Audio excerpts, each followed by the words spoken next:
tell us who My you are? name is Mariam Aziz. I'm an Egyptian youth activist, and I'm here at the Amnesty International Youth Summit as a guest speaker.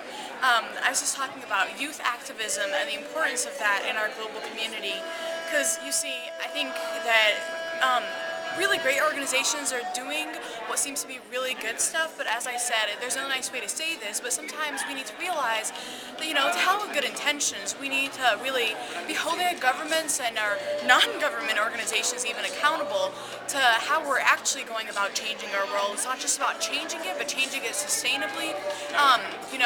As I said, what does change really mean if you guarantee my human right to food today and leave me to starve tomorrow?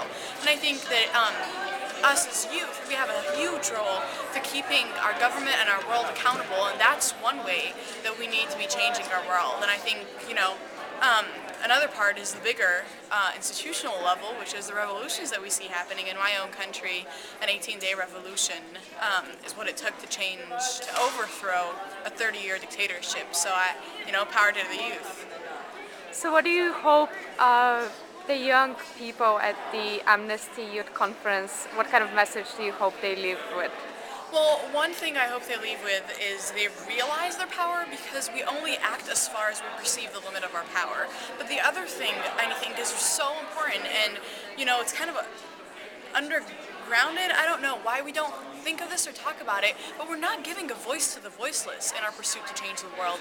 No one is voiceless, even those who are the most abused and who, we don't really see in the mainstream. These people have a voice, but it's time for us youth to realize that we need to listen, that we need to put aside our arrogant selves and need to be humbled and actually listen to how those who are abused need to be empowered in our pursuit to change the world and, give everyone their rights, including ourselves, but also those who the worst human rights abuses are committed against.